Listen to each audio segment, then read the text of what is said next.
अरे मुखड़े को ढली गए नूर फिर गई काई।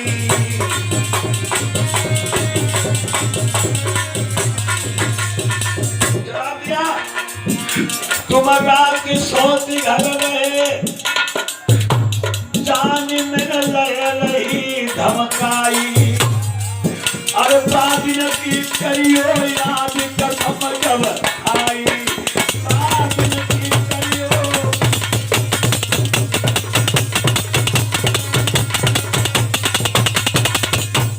मैं समझ गई हूँ तुमने रात सोच के घर में बिताई। ये आंखें कैसे ठस गई, ये चेहरा कैसे उतर गया, बोलो। राजा सुनता रहा एकदम से तलवार निकाली। बोले हरामजादी हो तेरे तलवार मार दे उसे जिसे तूने भंगिन बना दिया है। और तेरी छाती आज भी ठंडी नहीं है हरामजादी। हम रात के 12 बजे शिकार करके आए और तूने तो रोज खाए सोची आई नहीं। हमसे पूछ, पूरी रात द्वारे चौखट में मुंह धर के सोत रहे। चेहरा मेरोना का तेरा उतर है। आहा, इस औरत को खोपड़ी पे बिठा करके हमने भाभी बोल ले ली है। याद रख, अगर दोबारा तूने कतरनी सी जीप चलाई तो तेरी जीप को खींच करके बाहर कर दूंगा, समझी। कहने लगे महाराज हम समझे कि तुम राजा। कहने लगा फिर तूने उसका नाम लिया, दोबारा उसका नाम अगर लिया तो तेरी जीप को खींच करके बाहर कर दूंगा। कर गए बंदर घुड़की, कम पैरों पे गिर पड़ी। और बंदर घुड़की कैसी होती, बंदर घुड़की बताऊं। जैसे एक लड़का था घर के पिंटू नेताजी किसी समझ लो, बंदर घुड़की दिखाने वाला। और सीधे साधे थे। जब बारात वही बहू घर में आई, लड़का कहने लगे तुम वैसे बड़े सीधे साधे हो, ऐसो करियो बहू को पहले धमका सटका कब्जा में कर लियो, जिंदगी भर पानी भरियो। इनने कहा यार जुगाड़ बताओ। लड़का कहने लगे कुछ ना, जब घर में पहुंचोगे रोटी बनी कि नहीं बनी, मैं बताऊं अभी हाल। इनने मंत्र से गिलो। जब घर में पहुंचे चाय बनी या नहीं बनी बताओ अभी हाल। रोटी बनी या नहीं बनी ने बताऊं अभी यार। नहीं बहू सोचने लगी तो पूरा झाड़ू तो मालूम पड़ती। अगर काउ दिन भूल गई, पता नहीं क्या दशा करी है। यहाँ तक हुआ बेचारी डर गई, खाना पानी बंद कर दिया डर की वजह से। काउ दिन भूल गए, पता नहीं क्या दशा हुई है। थोड़े दिन के बाद उनके पिताजी आज लिवाई ले गए। उनकी संग सहेलियां मिली, हाय जी तुम तो बड़ी कमजोर हो गई, क्या तुम्हारे ससुरे में खाए गए वो खाए कि ना है। गाली की खाए गए पीवे की कोई बात नहीं, कभी कछु ना, लेकिन आदमी ढंग को नहीं मिलो। कैसो मिलो, जवाब दो। क्या बताऊं, बाहर से जब आते हैं तो यही कहते हैं ऐसो काम करो कि नहीं करो ना बताऊं भी हाल। एक लड़की बोली यार बंदर घुड़की में फंस गई। कहने लगी बंदर घुड़की कैसी होती कि जब आप तो बूढ़ी हो जाते तुम्हें यही नहीं मालूम है, ये मर्द होते ना मर्द जो अपनी अपनी औरतों को बंदर घुड़की दिखाओ करते, और जो इनकी घुड़की में फंस को नहीं तो सत्यानाश। अब की बार जब तुम जाओ और तुम्हारे पति का है चाय बनी या नाय बनी ने बताओ भी हाल, तो तुम कहियो नाय बनी आज बताई दो का बताइयो। कहा लगी ठीक है। अब विदा करवाए के लाभ महीना समझो ठंड को, पूछ को महीना खूब ठंड पड़े। और आकर के गठरिया वगैरह घर में रखे दी और कहा लगे पानी गर्म कर देना और हम लैट्रीन जा रहे हैं, अभी लौट करके स्नान करेंगे। और जब लौट के आए लेकिन वह बिटरिया ने पानी नहीं गर्म करो। आंगन में खड़े हुए पानी गर्म हुआ या नहीं हुआ ने बताऊं अभी हाल। ठानी नहीं कर लो करे दो करी का कान लगे ना ही गर्म करो। अब तुम बताइए दे वाले का बताइयो। कान लगे तो कोई बात ना, तुम ठंडे से डाली है ना। पैरों में गिर पड़ी महाराज हमें माफ कर दो। मुझ पे जो कछु गलती बन गई रे माँ।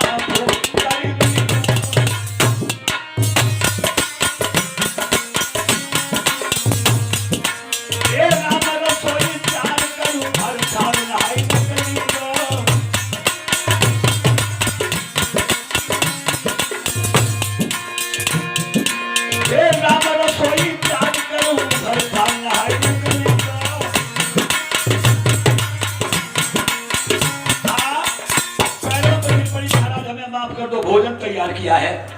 आज सुखदेव जी बोले परीक्षित पहली रात्रि में बड़ी रानी गर्भवती हुई और ये दूसरी रात में छोटी रानी सुरची। अब तो दोनों ही रानियां गर्भवती हैं। मारे भगवान धीरे धीरे समय का परिवर्तन हुआ। जब प्रसव काल का समय नजदीक आया तो सबसे पहले किसके घर में लड़का पैदा हुआ है मालूम? बड़ी रानी के घर में। जितने इतनी यातनाएं सही एक पुत्र के लिए, उसके घर में लड़का पैदा हुआ।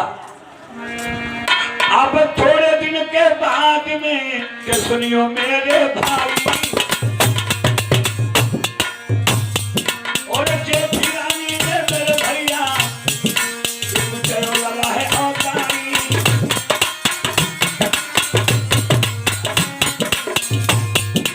महाराज भूप ने पंडित गए बुलाए, ओ भगवती रख दो नाम कुंवर को दीने दान और हम जोड़ी चलियो न मंगल हम गाय तेरी रानी है गाय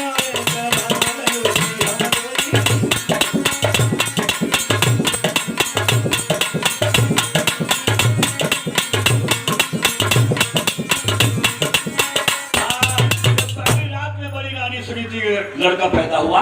चतुर ब्राह्मणों ने जिसका नाम रखा ध्रुव, और दूसरी रात में छोटी रानी के लड़का पैदा हुआ जिसका नाम रखा गया उत्तम। लेकिन फर्क कितना है, जब छोटी रानी के लड़का पैदा हुआ तो मोहल्ला की गाय गई, रानी का शरीर पीला पड़ गया है, मेवाओं का भोग लगवाओ। मेवाओं का भोग लग रहा है, आंगन में बधाई बज रही है। और जब बड़ी रानी के लड़का पैदा हुआ भैया, तो कोई पड़ोसिन भी ऐसी दर्दनाक नहीं थी जो मैया को गाय या बकरी का दूध ही दे जाती। 2 दिन पहले जो उसने जौ की रोटी बनाई थी और प्रसव काल के बाद उसी को खाया है। भूख की वजह से ध्रुव जब माँ की गोद में कुलबुलाने लगे, सूखी खाल का स्तन माँ ने अपने बच्चे के मुंह में दिया, उसमें दूध नहीं था। माँ रोने लगी और जब रोई तो आंसू टपके ध्रुव के मुंह में गिर गए और ध्रुव दूध समझ करके चुप हो गए। माँ ने यही कलम बना लिया, जब जब ध्रुव रोते थे तो माँ अपने बेटा के मुंह में अपने आंसू टपका देती थी। नीचे बधाई बज रही है और रानी अनुभव करती शायद हमारे ही लाल की बज रही हो, और अपने बेटा ध्रुव को गोद में लेकर के और बोबी अड्डा के ऊपर एक गीत गाने लगी। क्या बोली? सभी लोग बोलेंगे, माताएं बहनें जरूर बोलेंगी कि तेरे भय मैंने अति दुख सहे मम्मी कही के बोल, पापा कही के बोल।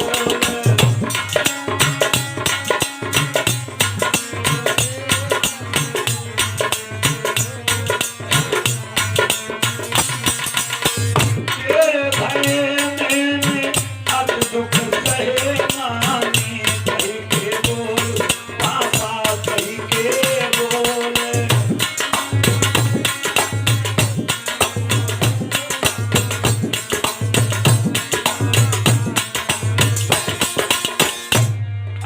जीव नहीं डुल रही है भगवान की कथा।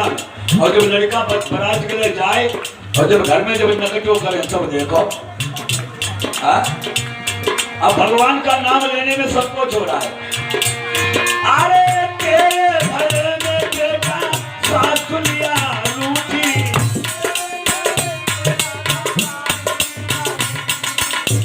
तेरे भले में बेटा सास लिया रूठी।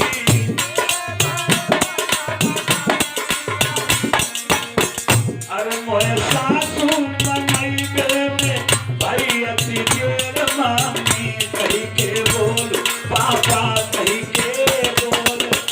तेरे भले में अति दुख सहे मामी कही के बोल, पापा कही के बोल।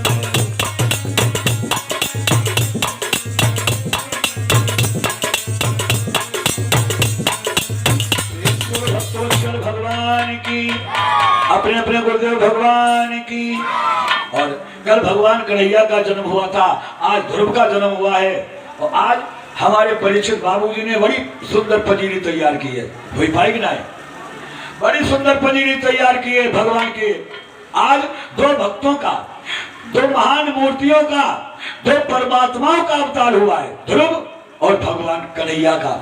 आज बड़ा ही सुंदर पंजीरी का प्रसाद मिलेगा और एक बार लोग सभी संकीर्तन करेंगे। और 12 बजे के बाद में आरती नहीं होती है, क्योंकि 12 बजे के बाद में कभी विद्वान नहीं बोलता है।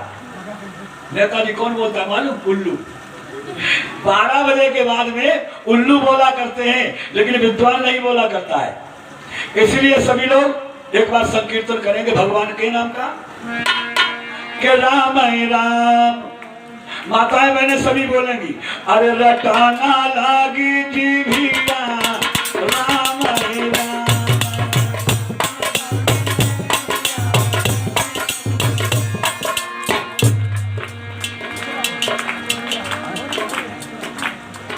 हंसराम ढोणी से भगवान की कथा में 20 मुद्राएं दान करते हैं। भैया जी को मंगल कामना। ये पिंकू जी की तरफ से 51 मुद्रा भगवान की कथा में दान हो रहे हैं। भगवान ने सब सर रखे सबको दी दें। वाह भाई वाह, ढोणी को लोग भी आए हैं। ये सुरेश जी की तरफ से ढोणी से 21 मुद्रा भगवान की कथा में दान हो रहे हैं। और हमारे भैया राम लड़े शर्मा जी मोहनपुर से भगवान की कथा में 100 मुद्राएं दान करते हैं। भगवान ने सब उसर रखे सबको दी दें। राम हे राम रटन लागी जिभिया, राम हे राम।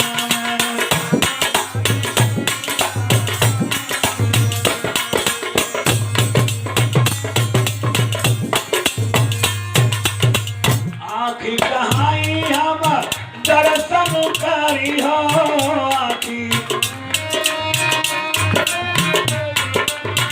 आखी कहाई हम दर्शन करी हो, आखी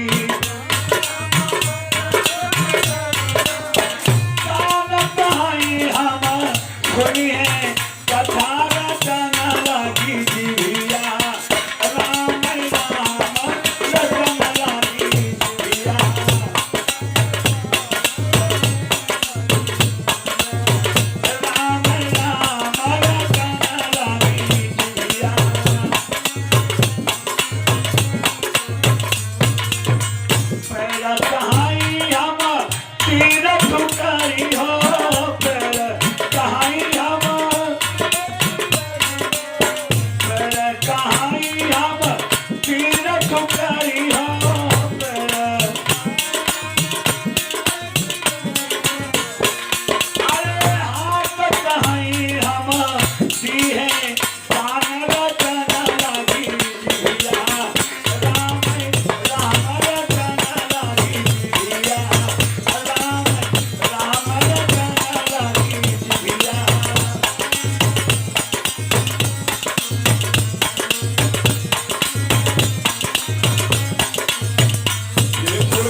भगवान की आरती तैयार करवा लो।